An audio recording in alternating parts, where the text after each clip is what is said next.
welcome to the first edition of our Warzone podcast. Here with my homies, Earl Williams and Greg Blue. See what's up? What up, what up? What up, what up, man? Look, we've been trying to get this off the ground for forever.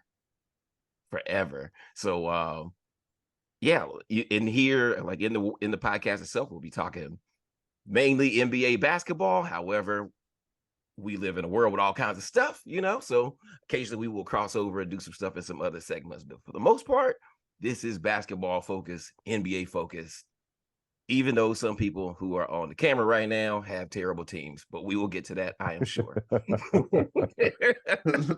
You start with the jokes early.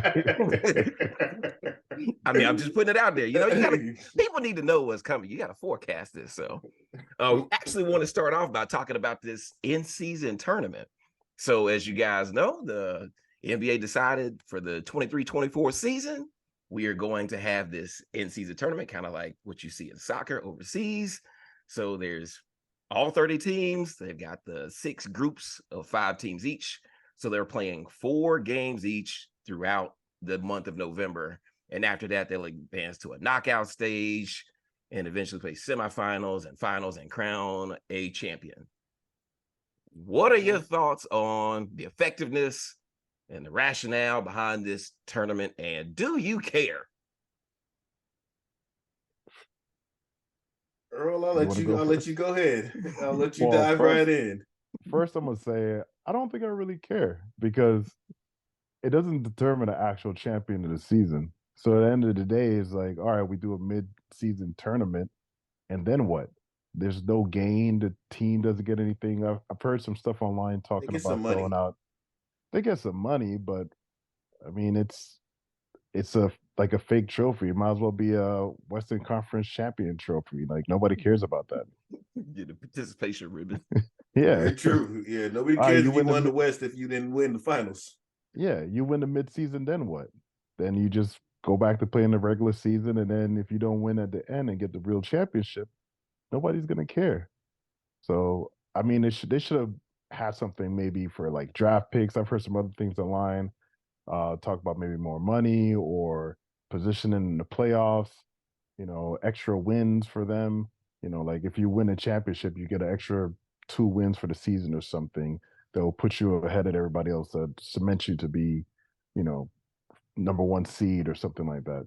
But until then, I mean, I don't really see the point of the midseason tournament. But I know the NBA is trying to make the money, and that's about it.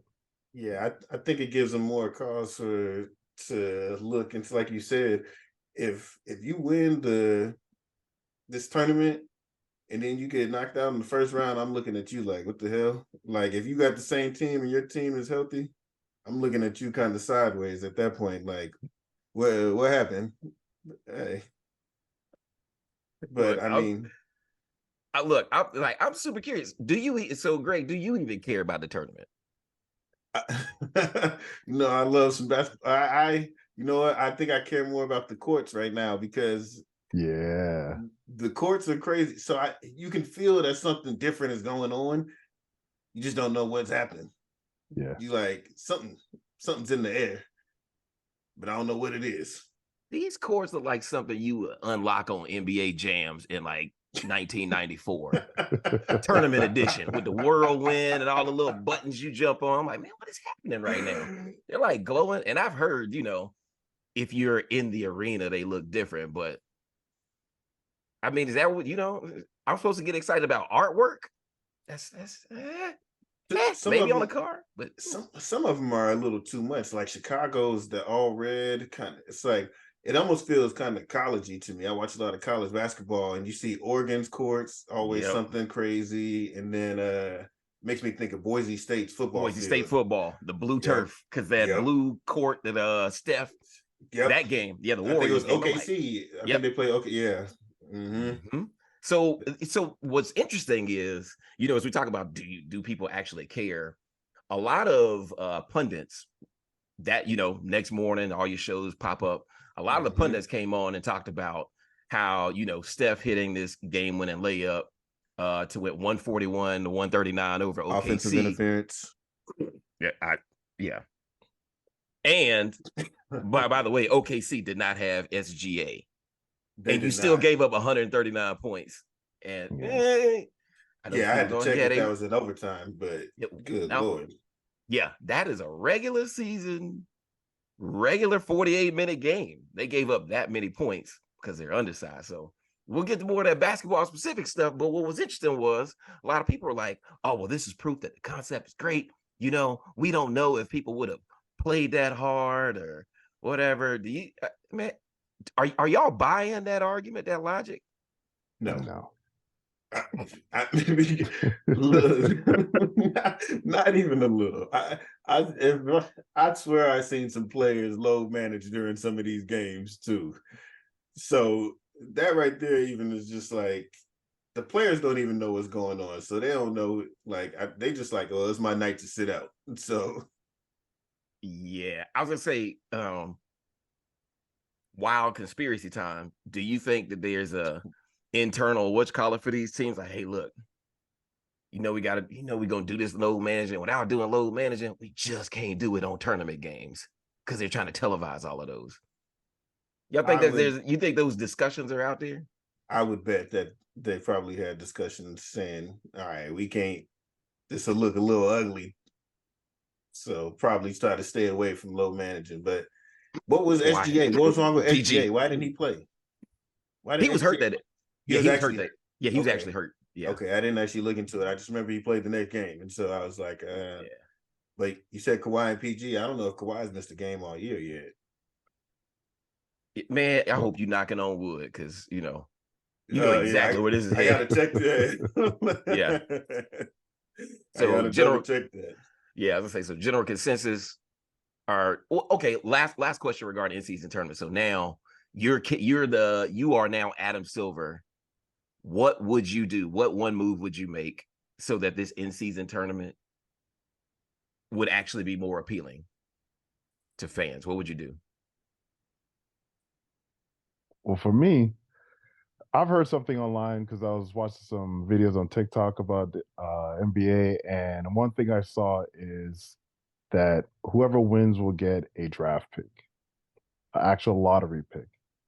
Oh, If you can lottery. change, yeah, and they were Ooh. talking about, some people are saying, oh, if you get the number 13 or something like that pick, but I felt like if you can give the winner of the in-season tournament a number 2, number 3 guaranteed pick, people would play a lot harder because you got teams like the Lakers who are currently underperforming. If LeBron knew that he can get a top 5 player in a draft pick the following year, or even have something tradable, because it seems like he always wants to tell his team to trade away his picks. But if they can get a top 5 player, you know, I mean, that would actually change any team. And you got teams like the Warriors or even the Nuggets. I mean, and Sixers, teams that are actually good that could win those in-season tournament and actually benefit from it in the end. Then you would have teams actually playing a lot harder if they knew they were going to actually get something out of it in the end. But just to get a little bit of money, I mean, okay, I'll take money, but is it going to make my team better? So I feel like if you actually had players who can, if you had a league doing this where they can actually gain something to make the team better, it would actually make them try a lot harder. Okay, devil's advocate for your proposal.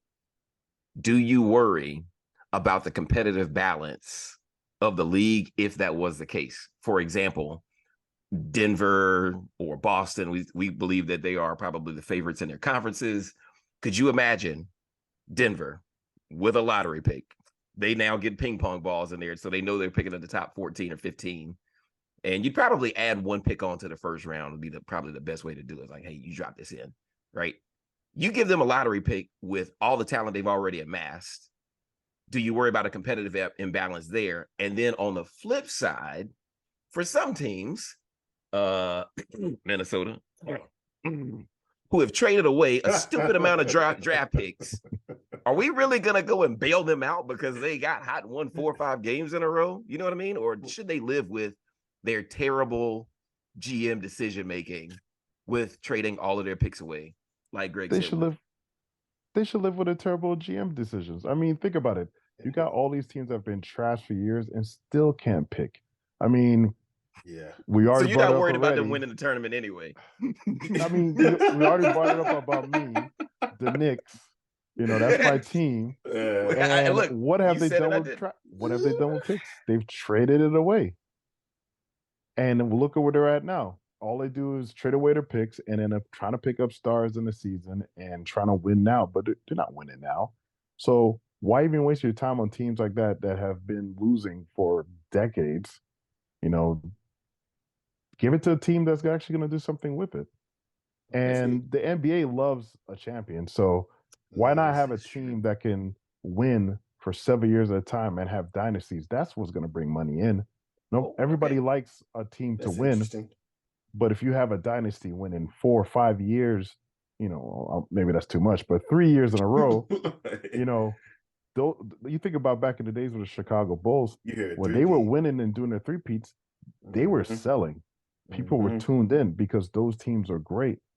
But when you don't have dynasties, it's like, all right, you're happy about this year, happy about that year. But even like when LeBron was in Miami, people were enjoying it because they thought they were going to be a dynasty. Yeah. So why not give these teams a better fit? Yeah. It's like we're rewarding, raggedy ass teams for losing. Like, why not? You don't want to give get a Rockets another pick, man? No, I'm tired of giving Rockets a pick. And then what do they do with it? And then next thing you know, they got players that are beating the girlfriends and stuff like that. Like how allegedly. Yeah, allegedly. Why not for the first time reward a good team for something that they've done other than just a championship? Give them something more. Give them some type of incentive. We're just giving all these trash teams all the incentives, and what do they do with it? They just waste it. Gotcha. Great. So what would you do? What if you get? We talked about the Knicks. I know that's your team, so I'm a harp on the Knicks. So a team like the Knicks, who are a middle of the road team or whatever, right? Yeah. What if you get a team like that to win this tournament? Is that good or bad? Like, what if the top team? I guess New York, probably I should use a different team because that New York market and everything like that is ideal. So if they win, it'll be great. But so say, I can't even think. Cleveland. That's perfect. Somebody who is competitive. They theoretically have the talent to be in any game. Yes, but you don't expect them to win that. Exactly, they're clearly a star or two or a concept, a coach, scheme. Yes. They got some stuff to work out. So if Cleveland wins, but small market though. Yes. So if they win, does the league like that? Do you like that? Like if a team like that wins this tournament, like what does it say? Does it make you think, well, oh, these dudes ain't taking this serious because Cleveland won, or because we're expecting like this tournament? I would expect somebody to come out the West, like a Denver.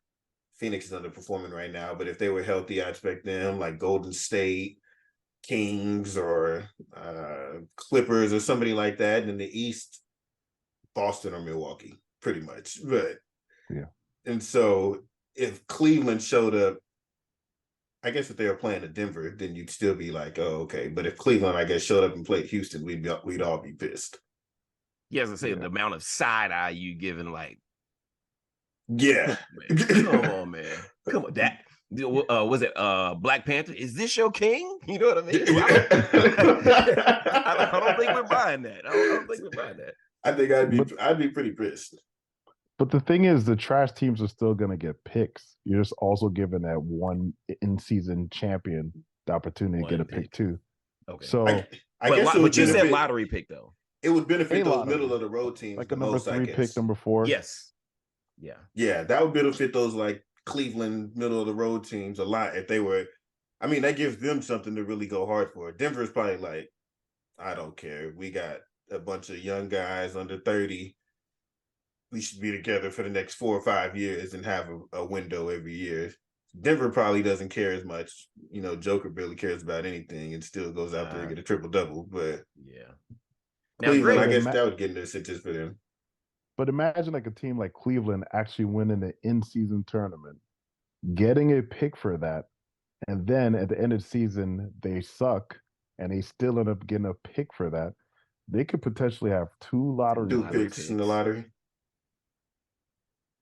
So I mean, it sounds crazy, but I'm not saying give him a whole bunch of picks. Just give him Yeah, one. one lottery pick. Okay. Yeah. It would be Your interesting. yeah. But Greg, so you had mentioned previously that maybe they would consider the playoff spot. Yeah, somebody said that is the stupidest thing they could ever do, and after thinking about it, I was like, you know what? I would be pretty pissed too if, say, New York Knicks. I was just kidding. Yeah, I was gonna say them, but we're gonna get off the Knicks for a second. But no, if somebody like say if Cleveland won, we right? know Houston's gonna miss the playoffs, for example.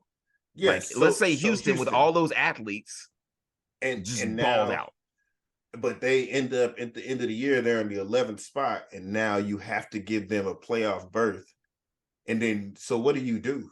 Because you already got to play in with teams 7, 8, 9, and 10 that are already playing for that. So what do you? Because you gave Houston this spot, so what do you have to do now? That would be a weird. I think that would be a weird dynamic if it was like that. Because if you already get a spot mid-season, I mean, that means you can win the tournament too. and then not play for the rest of the year. Don't let the Clippers win because you ain't gonna see Kawhi in them until the playoffs. Yeah. So load management. We're good as an AC. Load management. We good. They're gonna finish 25 and 57. And they're gonna walk into the yes, he's gonna be fresh like Toronto, and so it's gonna be a problem. Gotcha. That's why I think that would be kind of weird. Okay. All right. So moving on, let's talk about some teams. So we've got 3 things here. We're going to look at a team that surprised us first. Then we'll look at a team who has done exactly what we thought they would do. And then a team that should be in panic mode. So we'll start with Earl. Who is your surprise team so far the first couple of weeks of the season? Well, my surprise team is actually the Dallas Mavericks. I did not expect them to even be in the top 5. They look good. And especially when Doncic was hurt, Kyrie actually looked like a real point guard. He kind of reminded me of when he was playing with LeBron. Like instead of him just trying to score, he was legitimately facilitating the ball and make sure other players are getting it. I mean, I haven't seen him play like that in a long time. So he was playing more of a selfless basketball than selfish as he's been for the last couple of years. So I mean, the Mavericks is what I like. Even with like the turnover ratio, in comparison, I think I want to say Kyrie is only getting like 2 turnovers per game, and Doncic is getting like 4 or 5. Yeah, and I think it's like 8 assists. Yeah, he's been great. I can't lie, y'all. Like I'm not the biggest Kyrie fan. I know it because of the impact on teams. But prior to the season when we were talking, I was like, hey, look, you could put Kyrie down for 18 to 22, like 7 assists, maybe 4.5, 5 rebounds, and we'll see what happens. What I didn't expect, which is why I like your pick. I didn't expect him to defer to Luka the way that he has, and it almost reminded me of 2011 with the Heat, because you remember in 2010, LeBron, D Wade going back and forth, your turn, my turn.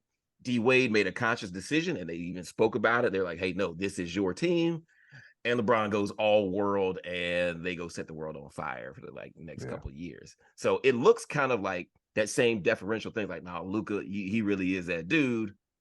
And Luka's put up some ridiculous numbers. So absolutely, I think Kyrie is great. Great Robin as well, because Kyrie is great off the ball. He's gonna move for you. He's not one of those people that just stands and watch. And he can spot up. He can do all these things. Obviously, people get mesmerized with what he does with the ball, but off the ball, he can play great. And I think he's used to that too, playing with LeBron in Cleveland. All those years. And Brooklyn, when Harden came over, he told Harden immediately, "You the point guard, I'm the shooting guard." And so he's like, and then having to feed Harden, KD, and himself. I think he can thrive in this role. I think now that they got a little time, the offseason and everything to mesh, it's going to look a little better. And it really depends on Luka. If he comes in every year in shape, and then halfway through the year, you're like, damn, he's fat as hell. Yeah. And so it's like he's still getting buckets and stuff, but it just looks a little different now. And so, Yeah. but he looks good, and he's actually not doing his James Harden Houston thing. He's passing the ball a little bit. He ain't really playing defense still, but he's passing the ball and getting off of it a little more and letting other people kind of do things and stuff like that. And it looks Dallas is a good pick. And Derek Lively was rookie center. Even though he's from Duke, he's come on strong. Yeah, look, I know that's a dark blue on here. Do not for any reason think Duke fans are on here at all. Just saying. Not gonna fly here. Greg, who's your surprise team? Man, my guy in Minnesota. Oh, Minnesota, right? Okay. Let me make sure I got this right over here. Minnesota at 4-2, currently 4th in the West right now. But Minnesota is a team that I would expect to be like a middle to almost bottom feeder type of team. But right now I believe they had the number one defense. Just I watched the other night against Tatum and the Celtics and everything like that, and Ant put on a clinic in the fourth in overtime. And Minnesota looks good, except they got to move on from Cat and get Ant an actual Robin. Man, look, we're gonna have to table that discussion for a while. Yes, we will. I got some, because I got some thoughts on the Cat there. It's interesting the amount of vitriol he gets, I guess. However, they found a way this year, as you mentioned, because like last year when it was him playing next to Gobert, it looked atrocious. That fit looked terrible. Yes, we predicted it would be terrible. Yes. They're ground bound, you know what I mean? And Gobert, it's like, come on, bro. Look, I'm not tall. I'm not I'm not going to airball a 2-foot jump hook. You know what I mean? Yeah. I can do better than that. Come on, man. Yeah. There's no excuse. You said he has no offensive game, and so it's just weird. And Cat is better suited, honestly, to play at the 5. Yes, especially in this league now, because 4s are really small forwards, and so Cat is kind of weird playing those two together, and so they would kind of work better not on the floor with each other and everything like that. I was going to say the plus minus bears that out too. If you look, they are better. It's like, hey, when Cat is off the floor and it's like Ant, and he's got this traditional big as a just rim running, whatever, and that's it. Then they've got good floor spaces that are more athletic than Cat. They've been good. So that's a good pick. I see you. Yes. My surprise team is probably a surprise to y'all too. My surprise team is San Antonio. So shockingly enough, there's all the hype. This isn't a hype about Wembanyama. Okay. I'm more thinking about how previously they went and traded away DeJounte Murray. They got some picks, but nobody is excited about Keldon Johnson, Devin Vassell. I like Keldon Johnson. Exactly, but nobody's like really excited about these guys. And you got Wemby. Yeah. He comes in and you're like, all right, You watch him and the way the team is already kind of like rallied around him. They let him get his shots up. He's pulling up and teams are trying to figure out what to do. Now, granted, he had a difficult night tonight against the Knicks. Yeah. We'll give you that one, Earl. Let me adjust. Let me adjust.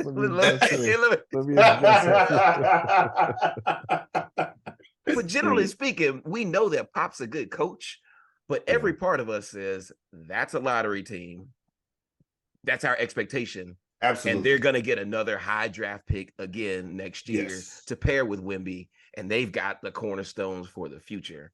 So watching them beat the Suns back to back, playing right around 500 ball right now, that surprised me. And it's how competitive they've been. So they've been very competitive. That was a surprise. I was not expecting that, but they have been very competitive though. Wemby, I was not a believer when I originally seen these clips in France and he was playing against people that are my height. I was not a believer by any means. I'm like, why are 5'6" guys guarding Wemby on the perimeter? And so I wasn't for it. And the way he moved, it looked different. That man was playing possum because he was acting over there. And as soon as he got over here, he started moving real different. And so defensively though, I'm all about defensive guys, and it doesn't matter if he's playing bad on offense. His presence on the defensive end is crazy.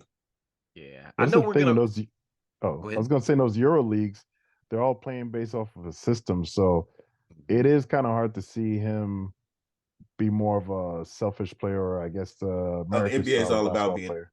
NBA is all Yeah, about being selfish. Yeah, Yeah, but and I I think think Wemby he's is doing gonna more be of that. better than what he is. Like, not just better, but there's so many little things that I see that Wemby does that I don't even think he knows he could do. For instance, I forgot what you call it, that circle under the rim, or even just from the free throw line. He's catching the alley hoops from all kind of different location. I think once he starts to learn his his range, his distance to that basket, where he can catch a lob or just dunk on and somebody, yeah, it's gonna be insane because I don't think he's even he has not tapped into that yet, where he realizes where his range is from. Just yeah. dunking in I, general. I agree. I seen something the other day. I think it might have been ESPN that said, "What if Wemby? What if he bulks up like Giannis did?" Yeah, that's gonna be ugly. Yeah, you see, he gets a little of that muscle like Giannis did. Maybe not Yeah. as much or whatever on this, but Oh, a we little more because he's still, some people still get real physical with him and everything like Yeah. that. But if he gets that, that'll. Mitchell Robinson. you would put that out there, of course. Yeah. But yeah, I would like yeah. We'll definitely talk about Wimby some more Oh yeah. later. Well, But yeah, the yeah, absolutely. because I've got this one thing that absolutely annoys me, and it is the fact that he will contest, which is great. Look, you 7'3", 7'4", and he's at the paint, and the guy's got a wide open three because of the swing pass out to the Yeah. corner. He is going out vertical jumps. But after he goes to take the big jump, I don't like that. A, you left the paint exposed, even though you're trying to stop a 3-point. And B, you don't actually turn around after your contest to go and help rebound. That man is sprinting to cherry pick, which helps him with the numbers and all of that stuff. I just believe that because there's zero rim protection on the rest of that team, maybe you're not the guy to go do that. I But I I agree with that, and we can move that's on. But it. I think Yeah. 7-footers, you got to give me 10 boards, especially in this league right now. 7-footers, you got to give me 10 boards because after the center, the small forward 6'7", and I Yeah. mean the Yeah. power forward 6'7", and everybody else is smaller. Like you got to give me 10 boards. Yeah. What did Charles Barkley say about Chris Bosh? Like, what do you call a 7-footer? Can't give him 5 rebounds? Small forward. Hey, hey, He's he ain't absolutely right. lying. Yeah. So yeah, that part annoys me. It's like you'll see that he'll only have like 5 or 6 rebounds. Like, bro, we see you got hops. You Yeah. should be like we're expecting 20, I'm 12, 3 yeah, blocks. I'm You know what I expecting him mean? to Like, kill yeah. the So boards, like dominate that. yeah. So we'll see, but I'm sure we'll talk more about him. We'll be back. Yeah. Yeah. Mid teams. So who is a team? We'll start with you, Greg. Who is a team that has done exactly what you thought they were gonna do? Mid. Uh, well, I am This gonna could go be with the anybody. Los Angeles Lakers. Oh, Um, I, unlike a lot of people, am not a believer in the Los Angeles Lakers. okay. I do think who they ran into last year in the playoffs. They ran into what Nuggets. Memphis, Golden Yep. State, and Denver. Yep. You know, Golden State was too little. AD was just a game changer when they played against them. And then Memphis, we can get on Memphis another time about how they're overrated and everything. I'm sure we'll be getting to Memphis real soon. But the Lakers, though, I kind of expected this from them because D'Lo. I will say D'Lo has made a little more effort to play defense. I don't really like Darvin Ham's rotation and how he uses his players and what players he puts out there together. I know they don't have Vanderbilt right now, and Rui had a concussion, so he's been in and out and everything like that. I am not an Austin Reeves guy. Oh, Uh, you didn't even after his glorious summer international basketball thing, Anybody that watch would see Austin Reeves getting targeted in those pick and rolls and having to guard and get cooked. And so by the internationals, how you supposed to guard these guys? Dennis Schroeder, who was on his team last year, kept calling his ass up there to come get that work. And I don't know why Steve Kerr didn't take him off the floor. He took Jalen Brunson off. He was getting played off the floor, but he left Austin Reeves out there. But I'm just not a fan of what they got. And I don't even think it's a piece issue. I think it's a how Darvin Ham uses them issue. And they say this, Bron's been saying it for years now, that the team this is AD's team and it should be going through him, but it just hasn't, nobody actually like gets AD the ball. The guards go out there and they do whatever they want. And then it's like, clean up, AD. So, yeah, the Lakers are going to be my mid team. Okay. Earl, what you got? Who's your mid team? Oh, my mid team. You're going to be surprised to hear this one. The Knicks. They're exactly what I thought they were going to be. They are who we thought they were. Well, yeah, man. Dennis Green time. They're 4-4. I mean, I'm not expecting anything different from the Knicks. I mean, Julius Randle is going to be Julius Randle. He's gonna chuck the ball as much as he can. He's trying to get his numbers. The one person I will say I'm surprised about how they're playing this year is RJ Barrett. He's been a lot more consistent than he was the past couple of years. Yes, I like it when players go to Olympics because when they come back, I feel like there's a different type of mentality and style. Yeah, swagger. They just look different when they come back. But he learned some stuff from Dylan Brooks when he put that 40 piece on America. Yeah. Hey, man, look. Ike from South Park, Canada, man, they were going ham with their flappy heads or whatever. Man. Oh, man. I like Brunson, but the problem with him is that he is a shoot first, pass after point guard. They got a big man in Mitchell Robinson. Mitchell Robinson can be that lob type individual, but nobody's giving him the ball. And and Emmanuel Quickley, I think he's going to leave the team eventually. There's no reason why he should stay. They're not giving him the money that he wants. He's a better point guard at this point, as in passing wise, and he's a really good shooter. But I think a player like him is going to flourish somewhere else. Just like, what's his name? I can't remember. Obi Toppin when he left earlier, too. Right. Goes over to Indiana, and it's played pretty well for him, too. And Indiana is looking good right now. So I think between Randall and Brunson. The other night. Yeah.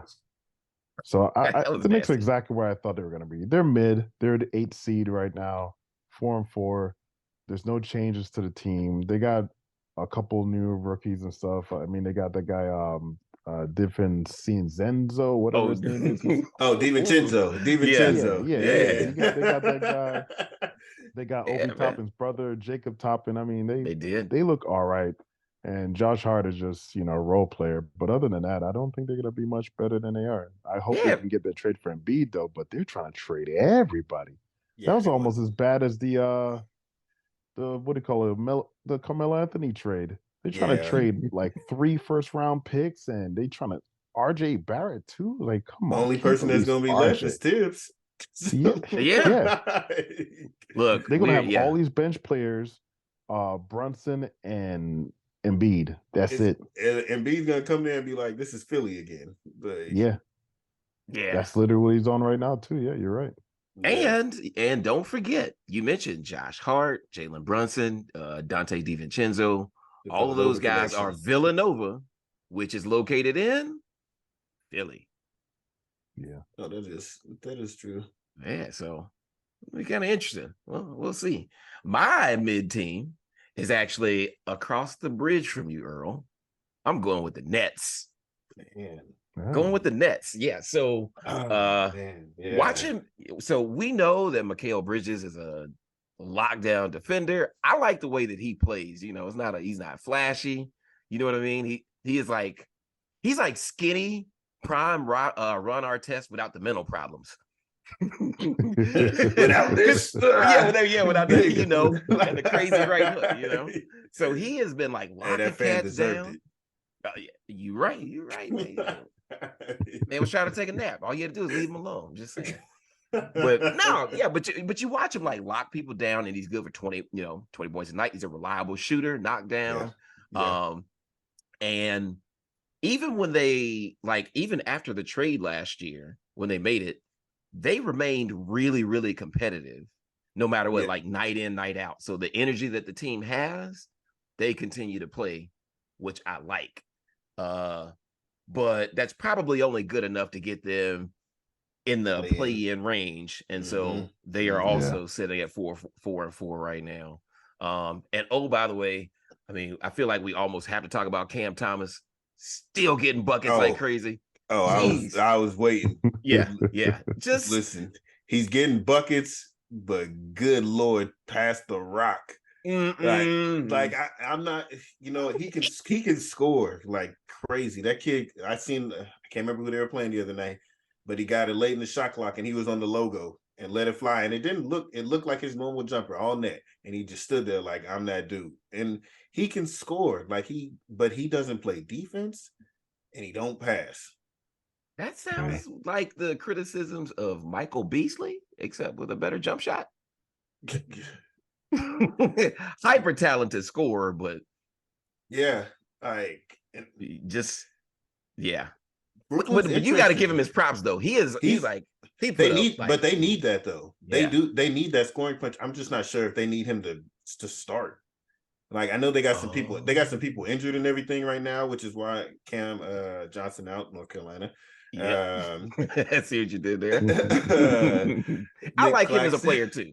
He's great. That jumper is beautiful too. Nick Claxton, I believe he was out. So they got there's some players missing on that team, and that team is built for defense. They got all those long wings, the Royce O'Neals, Dorian Finney-Smith, Mikal, Cam, Ben Simmons, who Ben's turnaround is the other part of this. So I was like, hey, by the way, Ben, I don't even know how to describe what he's been for the team, but he pushes pushes the break. He's been more assertive on offense. Like, hey, I don't care if you shoot jumpers or whatever. I just need you to not fold up. You know what I mean? Like cheap toilet paper. Come on, bro, do something. He's the same size as Giannis. I just never have understood why he doesn't play. Like nobody's gonna play prison ball like Giannis. Yeah, they're the same. If you look at them all, Giannis, KD, and Ben Simmons are all the same height. Like, well, KD a little bit like over 7. He just be lying, but like they're all around that same thing, just different things. But Ben and Giannis do the similar stuff, but except Giannis is just like, when I'm going to the rim, I'm going to the rim. Like, so he's out there playing prison ball. Ben's like hit the Euro and he's like, I couldn't get it. I'll pass this one. Like, no, hell no. Put your shoulder down and boom, and then do exactly what Giannis. They don't call it on Giannis. Right. And since you mentioned Giannis, I will say that my favorite dunk he ever had was when he jumped over one each Tim Hardaway Jr. on the Knicks. In the Garden? In the Garden, yeah. Why we got the Knicks? Why we got to do that? I already brought them up. I said they're exactly what we thought they were. Why you got to insult them? Low hanging fruit, Yeah. Exactly. Hey, man, that's what we do. Look, let's get to the juicy one. Yeah, panic time. Time. Earl, which team should be in panic mode? I don't know. It's possible. Earl, who's your panic team? My panic team is the Grizzlies. Yeah. Yes. Bro, they got tickets going for $4. You know what you can get for $4? Do they? Yes. Bro, you can barely get a McChicken for $4 now. Exactly. Listen. Hey, and if you ask nice, they might even bring the sweet and sour sauce and a little what's called Szechuan sauce out the back from 1996. The Grizzlies are horrible right now. I don't understand why they're playing so bad. I mean, I thought with the addition of Derrick Rose would have made them, a little bit more mature, but nothing changed. They're missing Adams though. They're missing Adams and Ja. And Brandon Clark. Brandon Clark, yeah. And it's not talked about enough. It's not Trey Jones. Tyus Jones. Tyus, who has been one of the top assisted turnover guys in the league for the last I don't know how many years. When Ja was out last year because he was wilding out, and that team was winning at the Without same him. pace or better than with him, it was because Tyus is an actual. I personally, I'm not saying that Tyus is a better player, but Tyus is a better point guard, I think, and he orchestrates that offense and was doing things better for them. And they're also missing, as much as I don't like that fool, they're missing Dylan Brooks too, because Yeah. Marcus He Smart, plays defense. Marcus Smart is a fraud. Oh, They got the last 2 defensive player of the years on their team. And they got Marcus Smart and Triple J. Yep, Triple J. And what are they doing? Like Marcus Smart ain't that dude. And he was Taking a never the best. triple L. He was So never the best defensive player on Boston. I don't know why they acted like he was, but So then do you think that Ja Morant is maybe just overrated? Like he's just all hype and flash, but doesn't I really think bring value to the team? my dad says it to me all the time when we talk. He says Ja's just looking for a highlight. And Yeah. every time he's out there, he's just looking for a highlight. And his misses are even just like, oh, we're fascinated by his misses because he jumps crazy. I am Yeah. truly surprised that he hasn't hurt himself yet, because he knock on jumps wood. so like, because he plays so recklessly and like, but I don't even know how good they would be if he was with them right now. Like, I don't think they would have a winning record. They might not. They're 1-6 right now.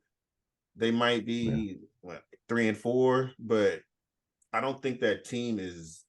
They're missing Dylan Brooks for sure, and they're missing Tyus, and they're in a weird spot. Bane has played good though.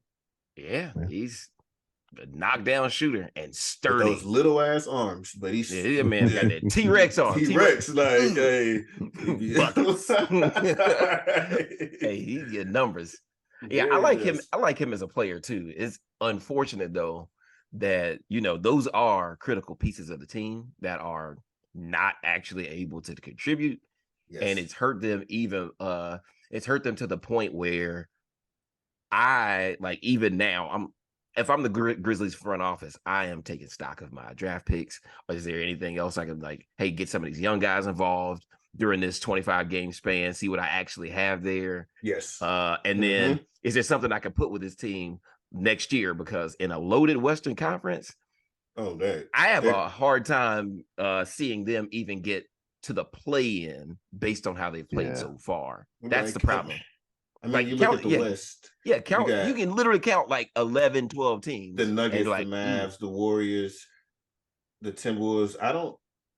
I'm iffy on the Pelicans, but the Thunder, the Clippers, I'll say the Lakers, the Suns, the Kings. That's 10. That's it. You hit 10 already. I can't see anywhere where Memphis is gonna be in there. And yeah, you hit 10. I don't even know if you said the Thunder. You know what I mean? Yeah, I did. Mm-hmm. Yeah, it's like, where are we there? So it's a rough spot for them to be in right now. I will say that much, for all of the reasons y'all mentioned. And they're just like, Steven Adams was there. They need him because of that rebounding. Because as we've seen in FIBA, Triple J does not rebound. He will shoot them threes, but he will not rebound. He will block the occasional shots though, but he will not rebound. So, man, even Chris Bosh would have rebounded, man. God, what is he doing? Yeah, like that man does not. He would get, you know what I'm saying? Bosh is good for 7 rebounds. You know what I mean? Yeah, okay. Banana stat. I was not ready for this. I did some research over the summer because I was super pissed at how terrible he was playing in the international tournament, Triple J. So I decided I was going to look up, like, bro, how you getting like 3-4 rebounds? What is it? What is your career high in rebounds? You want to take a guess? Oh, yes. I remember we talked about this. 12. That's disgusting. That's it. It's like 12, bro. He's a remember Adams missed a lot of last year too. How was 12? That's your high? And he's played some years at center for Memphis too. And 12 is crazy. And doesn't have a lot of double doubles either. That was the other part. That was the other part. It's like he averages 7.6, right? He averages 7.6 this year. And it's just not gonna work. Like, I mean, he's getting the most on the team, and then you got Xavier Tillman with 7.5, but it's just not gonna work. Like, yeah. Yeah, especially in the West, because the West is, I mean, the They got team the that you actually beasts. got to go through. Yeah, Joker. I mean, Yep. ADs, and they got people. Teams have size. Everybody has some size The except the Minnesota Warriors. with Yeah, Towns Minnesota, and like Gobert, you know. the Mavericks It's not The with even Thunder fair to the like, bring Thunder up with Joker. Holmgren, he is yeah. rebounding. What'd you say, Earl? I say it's not even fair to bring up the Joker. Yeah, I know. When I No. said it, I was like, I don't even want Yeah. to see. I don't even want to see Triple J have to guard him. That just a massacre. He don't even try, man. It's Yeah. It's like watching the old man at the court. It's like, man, is he? Yeah, man. He got just moving in slow motion, and you Yeah. can't do nothing to stop it.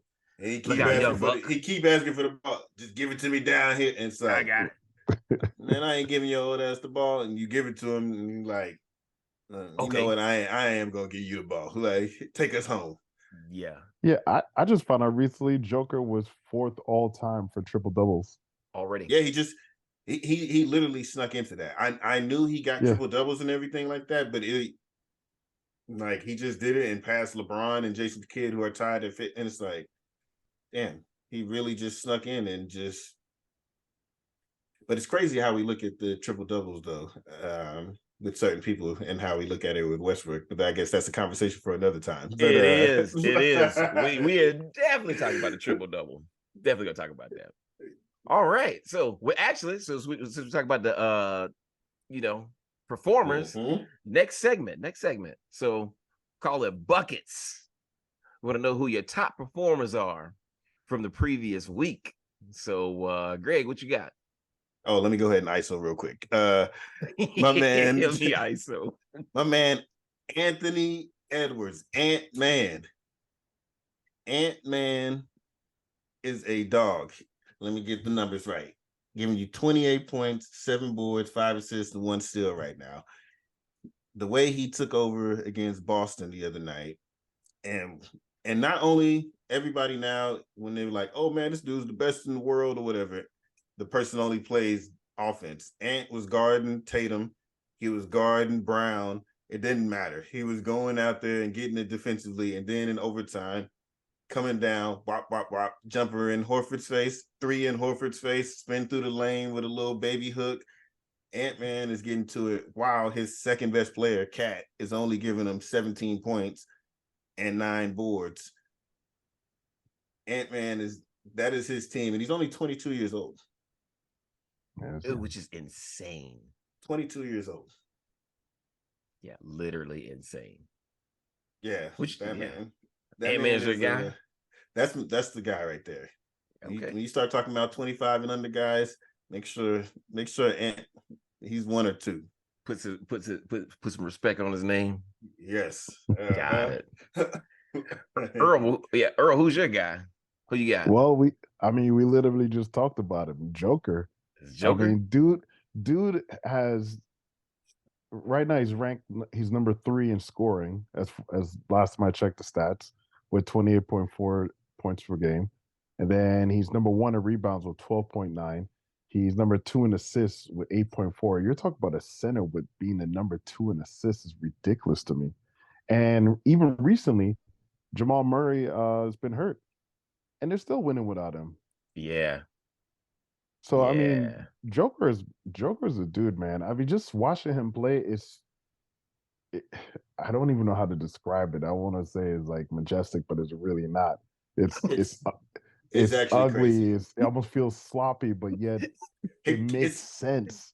It's like Look a at water his body. buffalo. Yeah, a water the way buffalo he's as a out there ballerina. doing- His Yeah. footwork is nice. Yeah, it's crazy. The dude is soft touch, so much skill. Like, what is he getting? 28, 13, and 8.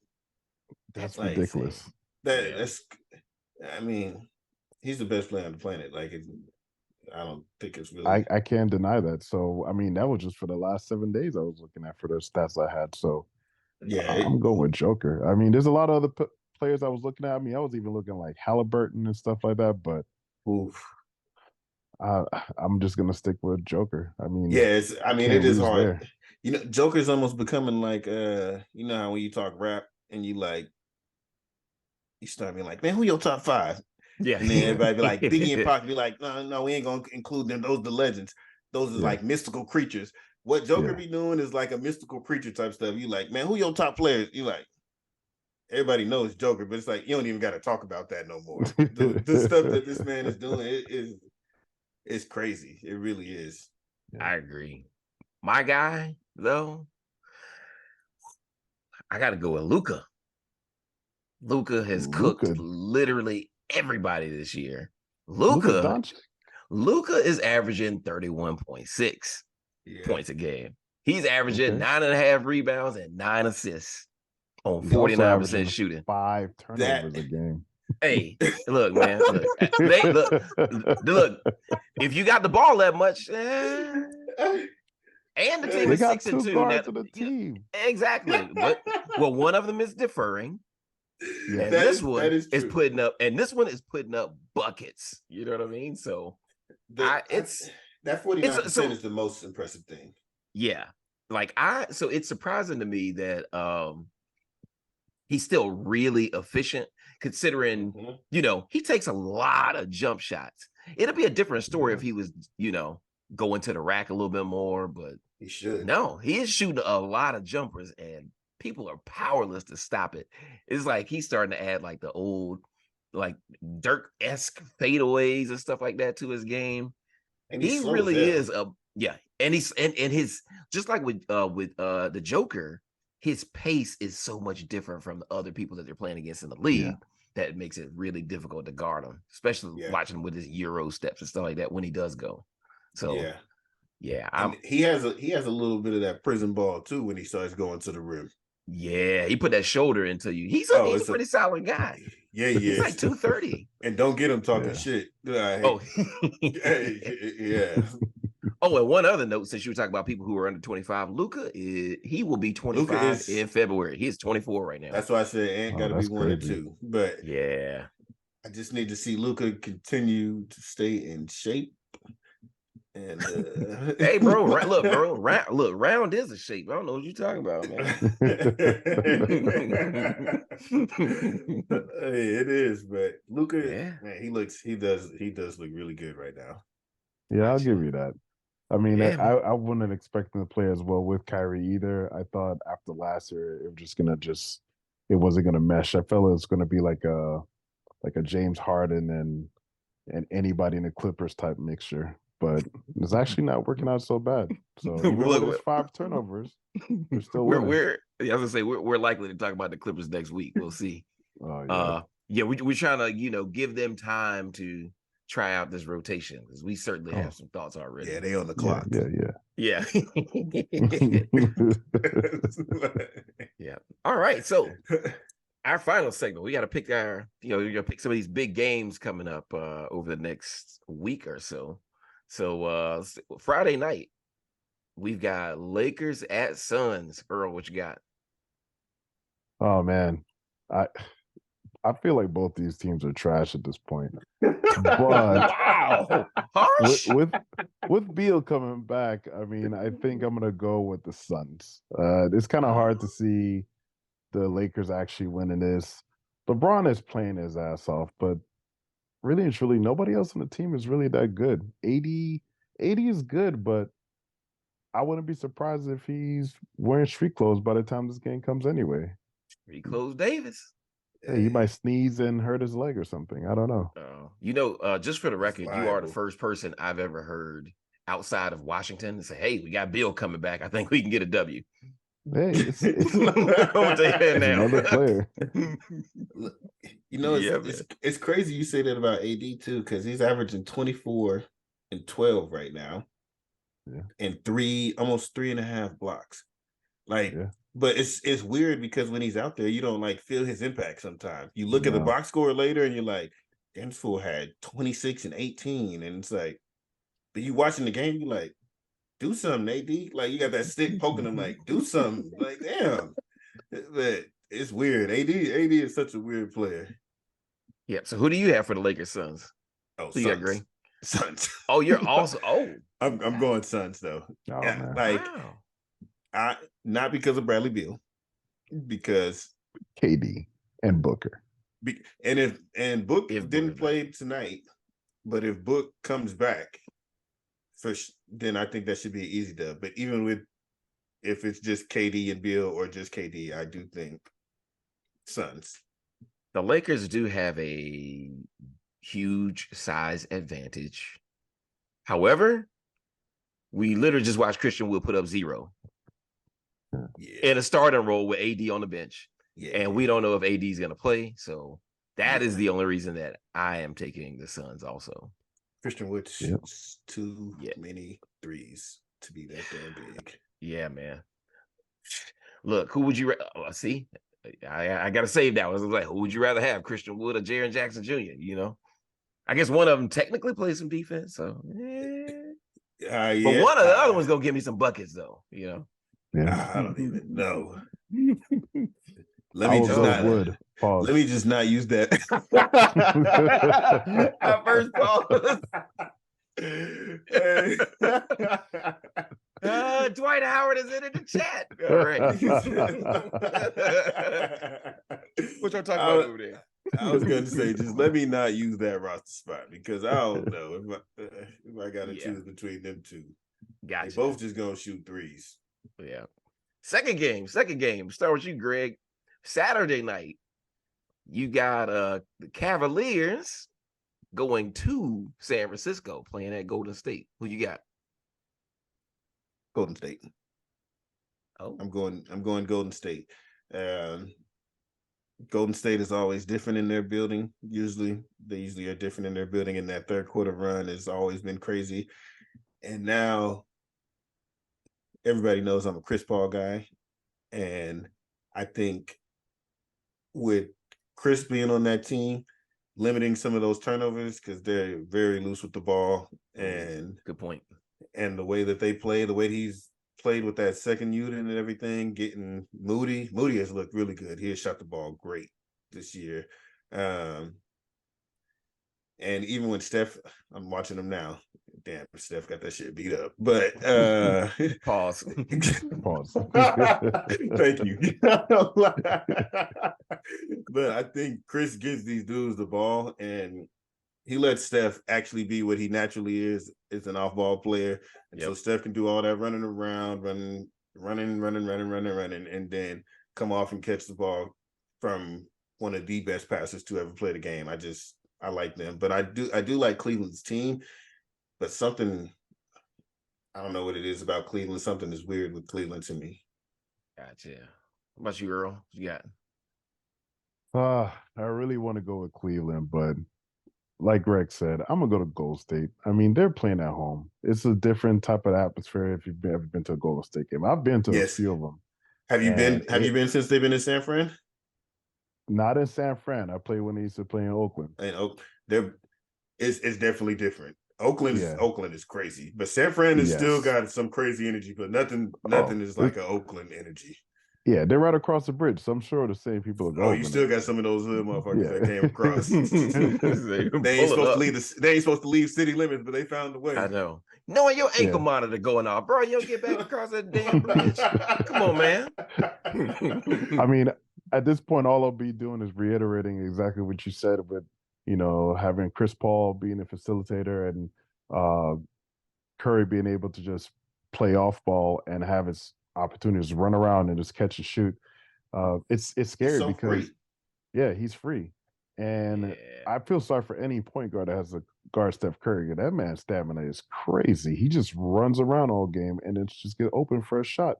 And even if he's not open, he gonna hit you in the face. So I mean, If he ain't open, now you got to run again because he's just passing and he's running again. Look, he's got that mentality.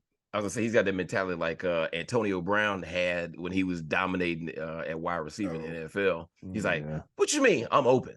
Okay, what'd you say? I'm open. Oh, is he next to me? I'm still open."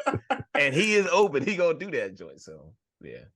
The only thing about the Warriors that bother me, even though they're playing, good this year, I feel like a few of the pieces they lost just kind of made them a whole different type of team. They don't have that defensive player like they had before. They don't really have a true center. You don't something like a JaVale McGee. Oh, I'm with you on the center. They should have picked up the White, but you don't like Wiggins or Gary Payton Jr. I mean, Wiggins is cool, but Iguodala was the dude, man. Like in his when he was still in his prime. Initially, I But will say, yeah. yeah, you can't compare Wiggins to Iguodala. I mean, the man won Iguodala. it. I mean, excuse me, not Iguodala. Wiggins is a pretty good defender, though. I'm not gonna He's give him. I'm not good. give him Iguodala level. Yeah, Yeah, but it's a little bit different. I mean, and Wiggins looks better being on the Warriors. Before the Warriors, he was considered a bust, but now he's on the Warriors. He's looking like a a pretty decent pick at the time. he's free now too. Now he's Yeah. free from being the number one option. So, Yeah, Yeah. Curry frees up everybody. You just playing on the Warriors with Curry, you're gonna have open opportunities.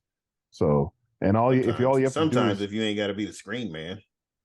that's true too. Yeah. 'Cause, But I mean, other you than figure that, I don't see that the Warriors being anything more.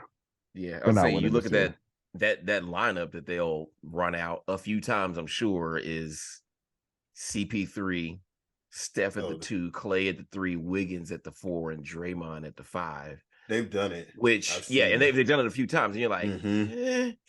like, bro, there's some teams that are just gonna be matchup nightmares, and it's impossible. Yeah. I know you want to run up and down the court, and that's what worries me about Yeah. this game, actually.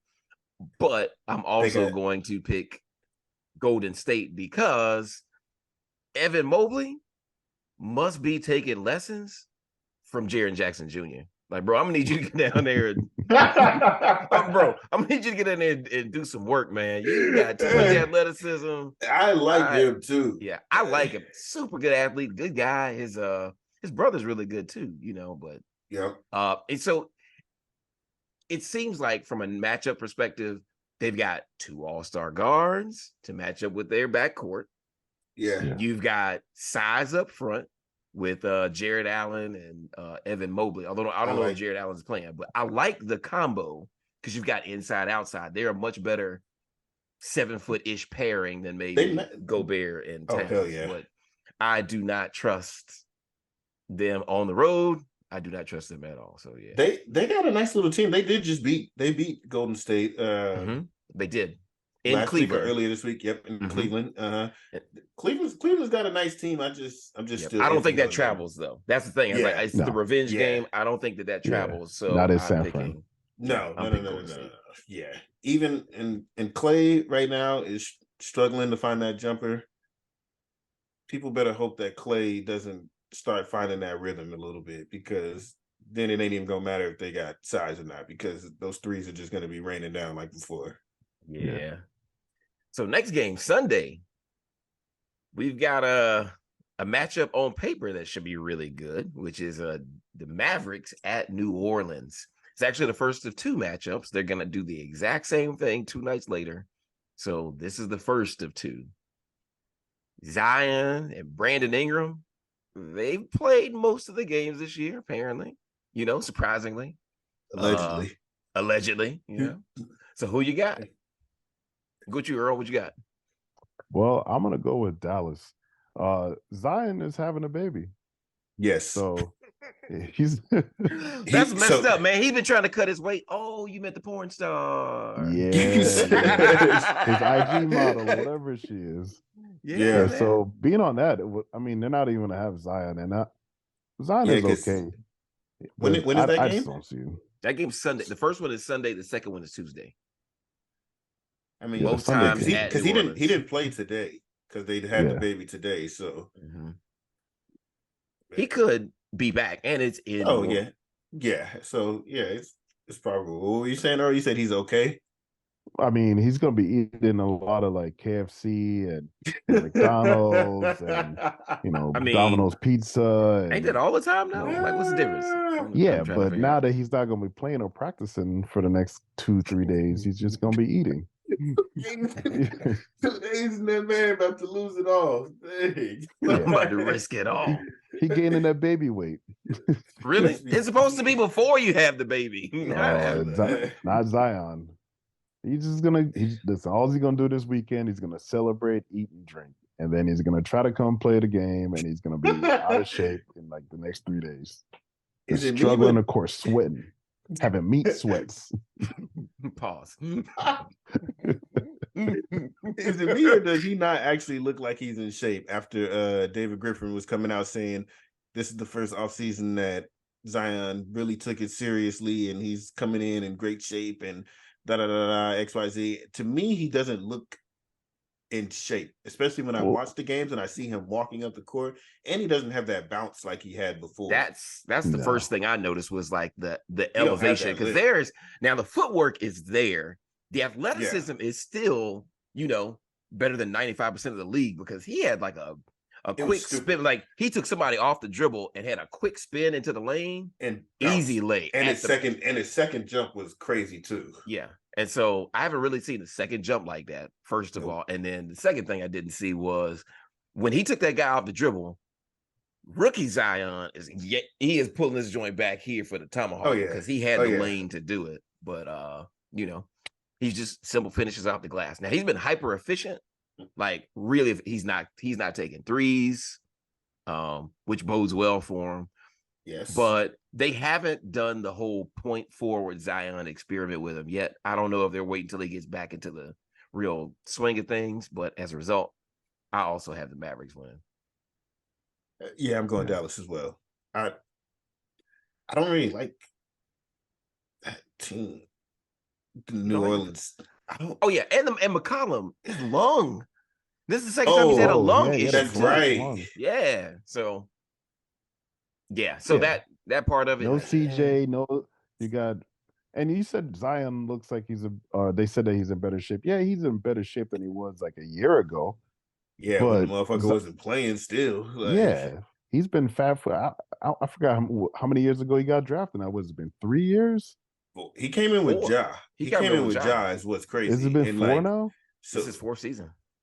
But he plays, I mean, man, he's played like 100 games, a little more than 100 games. So this is the best shape he's been in 4 years. It's not the best shape he's ever been, just since he's been to the NBA. I guess that could be it. That's possibly it. But I'd have to look at. Yeah, I'd have to look and see who's played more games in the last 4 years, Zion or Kawhi. Kawhi. You think so? Absolutely. He missed a whole year. Well, even with him missing the whole year, I still think Kawhi's played more games than Zion. We might have to answer that in the next pod. Yeah, look, I'm gonna pull it up over here on the side, but yeah. So the next game, so game number 4, Tuesday night, San Antonio at Oklahoma City. This is our first matchup of Wemby and Chet Holmgren. So it'll be a lot of eyeballs on that. I don't think that was going to be able to stay on just League Pass. Like they've been putting Wemby on national TV multiple times because the NBA does need to find another star, a marketable one. So we'll see. So, Greg, who you got? OKC. I like Wemby. It's weird. His offense in the first half has been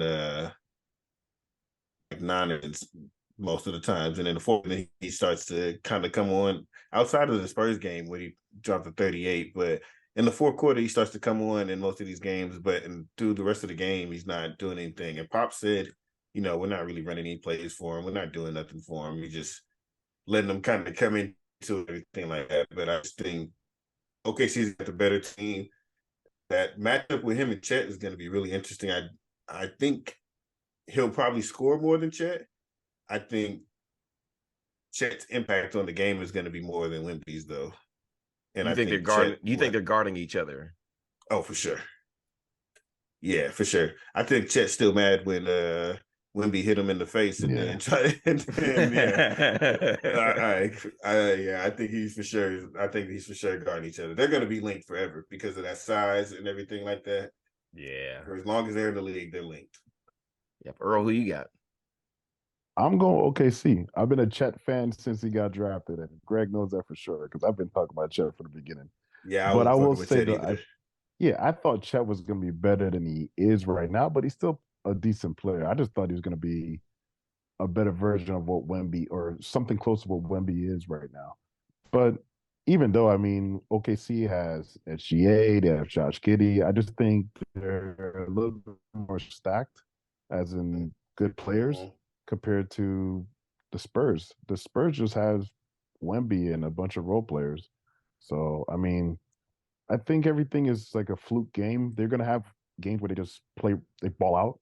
But other than that, I think the Spurs is just gonna be below average for the rest of the season, and Wemby's gonna have certain games where he plays well, and for the most of the season, he's not gonna play that great.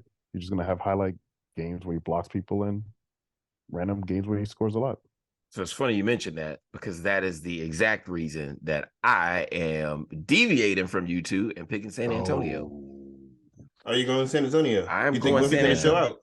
I think Wemby has a chip on his shoulder. I It's agree probably with going to that. be nationally televised. Hell yeah. And this is time for him to go and kind of establish what it is he believes that he is. And so Who better to we've do seen it some than big against moments. Chet? Exactly. We've seen some fourth quarter things. And Oklahoma City has these weird things where, SGA missed a game a couple of games ago or whatever, or the previous game. They'll have weird injuries here and there, and sometimes they don't actually get the type of scoring you think they should be getting. They're a well-balanced team. I actually believe that they could be a top 4 seed in the West this year.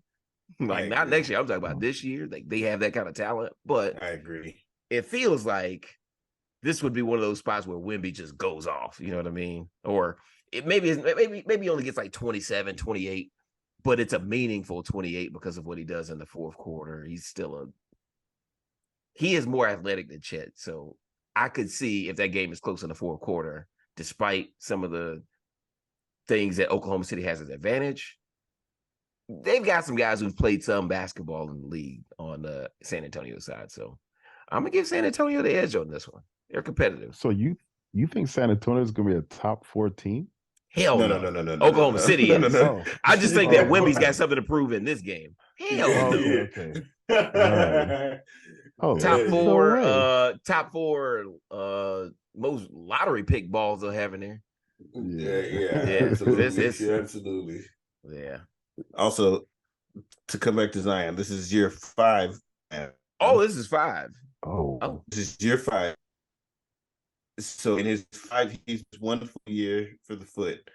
So Zion has played 120 games. Kawhi, not including this year, over the last 3 has played in about 160. What? No, not much more. Yeah, so Kawhi has played more games in the last 3 years than Zion has played his whole 5-year career. I don't think anybody would have guessed that.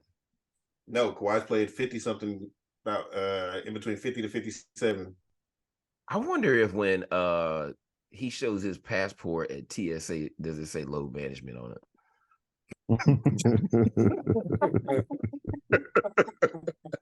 He's like, he is not gonna carry his own suitcase, guys. Load management. You better move that bin on your own.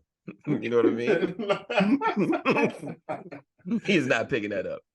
And look, speaking of them, that's our final game to pick as we wrap this up. So Clippers at Nuggets on Tuesday night as well. So theoretically, everybody's playing for the Clippers. We should have Russ, Harden, PG, Kawhi, and Zubac. And they designed this experiment, to compete against one each world champion Denver Nuggets. So what do you got? What are your expectations? Who you got? I wish I had more hands so I could give it 4 thumbs down. The Clippers are trash, bro.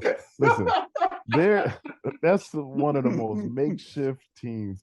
That's like a kid just taking a bunch of Lego pieces and trying to just build a boat without the instructions. This is stupid. Like James Harden, he's not even playing to his best. James Harden has lost a step. He doesn't shoot as well as he used to. He's trying to facilitate now. But who's the point guard? Is it Russ? Because Russ can't shoot. So Russ is going to be facilitating, or is it going to be Harden facilitating? And I feel like at this point you're playing with 4 guards. Yeah, I mean, Kawhi is like a small forward, and what's his name? I can't remember his name right now. Paul, hey, PG-13. He's a small forward, but there, and so is James Harden. So you're playing with three small forwards and a fake point guard that can't shoot. That just about Not a stats. fake point guard. I don't know, man. I mean, listen. Okay, I'll take that back. Russ is a good basketball player. I'm gonna defend Russ on this one. Yeah, he's great even. But the problem is that maybe not on this team, but in the past, he was so focused on just stats that it just was hard to watch him. But this team, there's no, I don't get it. There's no point to it. Like I don't even know how to explain it. Honestly, I'm just gonna go with the Nuggets. I don't even want to talk about the Clippers because I feel like it's a waste of my time. There's no benefit in it. The Nuggets are a better team. They got a better center.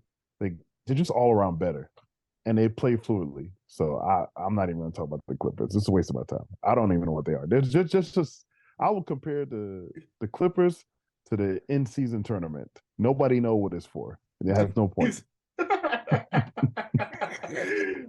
The Clippers, man. You know what's crazy is nobody's really talking about them like being a super team or anything like that either. No. Should you? None. Remember, we had this discussion. Remember, I was like, none of these four guys were all-stars last year. Can you really call them a super team? No, I was watching and Kawhi. How many all-star games do you think I've been to? At 2, baby. 2? That'd be my guess as well. Maybe he's been to 5. He's been to 5. Okay, but Kawhi's. You know exactly though. Like Kawhi's been in the league. What do we got? This should be year 10 for him by now. So did he come in 2013? Yeah, but he came in 11. There's 3 11. players that have 11. been This at is some 11. point of MVP, whether it's a playoff MVP, Finals MVP, or regular season MVP. But there's 3 MVPs on that team. This team is a super team, and I am going to judge them accordingly, and especially because you got a guy who. Well, first off, I thought the Clippers were on the clock this year, anyways, because this is what 1, 2, 3. This is year the 5th year. Yeah, this is the year 5 year of this experiment. Mm-hmm. And you traded away all that stuff to get Paul, and you gave away SGA, which now it's looking like, damn, if you could have paired SGA and Kawhi, you might be having a different conversation because SGA stays a little more healthy, and it'd be a different conversation. But it's just kind of weird. Like Russ, I thought played very well and fit into the Clippers because he didn't necessarily have to shoot, and he would do things, and he's going to float in. He's getting little offensive rebounds, and he's passing it immediately to Paul or Kawhi, letting them do their thing. And he looked good, and he fit with them, and because there's another shooter out on the court. But now you have Harden, who has said he doesn't like to catch and shoot. He likes to play with the rhythm and play off the bounce. And you put him. I mean, we already seen that experiment in Houston with him and Russ, which is weird because he was talking about I want to play with Russ again, and it's like, well, you didn't want to play with Russ no more in Houston. You got his ass sent to Washington, and so. Like everything Harden has wanted, he left at the same time. Like everything Harden has wanted, he has got. He wanted to leave Houston. He put on the fat suit, and he got to Brooklyn. He took that motherfucker off and said, "All right, I'm ready." Then he was like, "All right, I'm tired of this. Kyrie believing this flat Earth shit a little too deep. I thought he was playing, so he's like, I'm out of here." So that man went to Philly. He played with. My cousin brought this up. He was like, he thinks that Harden really helped make Embiid the MVP. Which I will agree with because Harden can pass the ball. He's a great passer. He really is. He led the league in assists. Yes, he's a great passer. He's just extremely ball dominant, and he always comes up short in the playoffs. Ridiculously short at that. And so, I just don't like the fit. I think it's an awful fit. I think Harden has the most to prove because we all seen what he did. The last time we seen Harden in the playoffs and that Boston series was ugly. He had 2 amazing games. He won those 2 games. He did. And everything outside of those 2 games, there was a stat in like 10 of his games, while he was in the playoffs with Philly. He shot 28% from the field and averaged 14 points.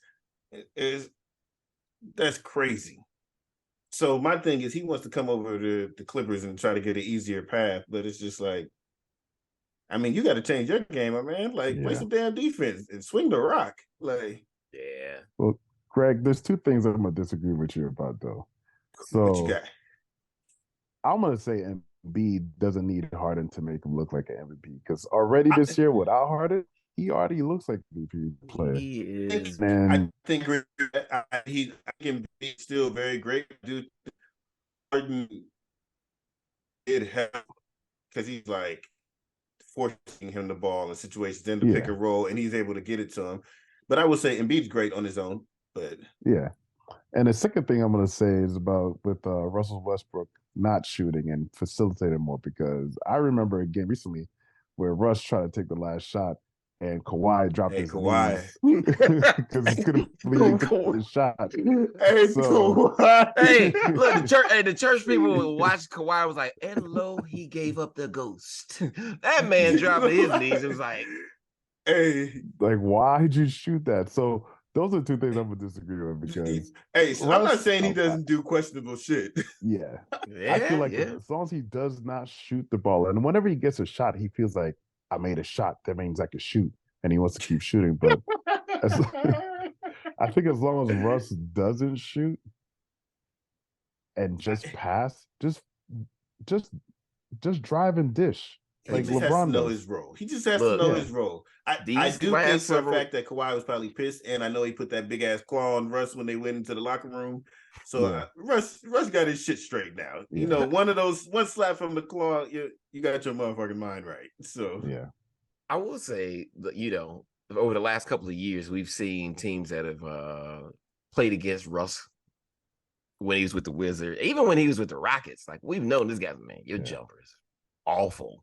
So they guard him like they used to guard Rondo. Exactly. 4-on-5. You know what I mean? Mm-hmm. Rondo improved his shot at the end of his career.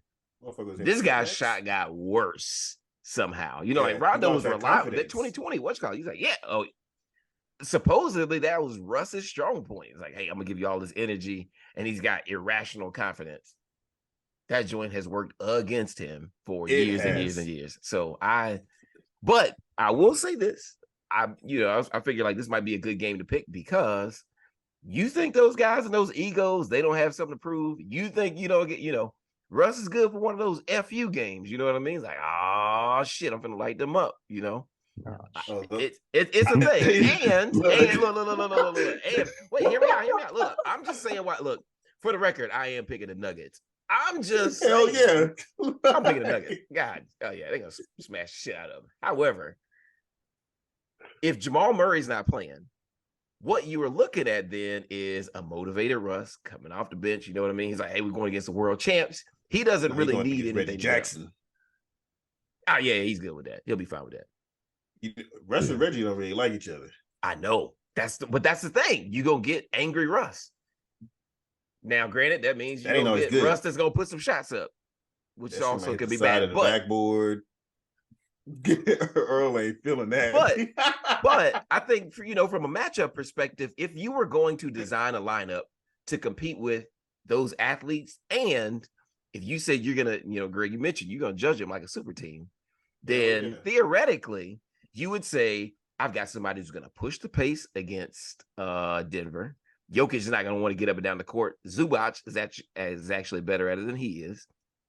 Now, once they get to the half court, he can't do shit on the other side. I get that. But matching up, who are you worried about? Michael Porter Jr.? I've got Kawhi for that. Or I could put PG on him. And Aaron Gordon, I could put Kawhi on him from the 4 position. Now I've got Harden guarding who? KCP? I don't even like that either. Yeah. It's like, so matchup wise, I'm gonna just tell you not to disrespect the defending champions right now. Like, you being ridiculous. They won with that team. Look, I just want. Look, these are grown ass men. You know what I'm saying? They get a paycheck, big ones, and I'm just saying they got something to prove. They genuinely believe they can pull this off. They're supposed to. You know what? You know who else? I don't believe. the Lakers believed it too when they called Russ and said, "Hey man, we're gonna get you out here." And they had a whole meeting and said, "We're gonna change." AD and Bron said, AD gonna play the center, Bron gonna play the forward, so we can make this work with you." And they did not do nothing. And this doesn't make any sense. You didn't need more. You didn't need more star power around Kawhi and Paul George, like especially not a James Harden type star. If they wanted to go get somebody, they should have went and got Drew Holiday when he was available. Yeah, but would have saved them a whole lot of draft capital. Oh but man, I would have gave more for Drew Holiday than I would have for Harden. Yeah, look at the Bucks. They went from fourth or I can't remember what position defense they were, but they were like in the top 4 5. defense. They're like top 5, and now they're bottom. Like the last one or second to last. They're not great. We are likely to talk about them some more next week. Yeah. I had to say this. Like we were trying to let Dame get settled in or whatever, but man, we knew he didn't play defense. So no, not at all. But now he really see it. Yeah. So it looks like our picks are all the same. We all got the Suns, Golden State, the Mavs.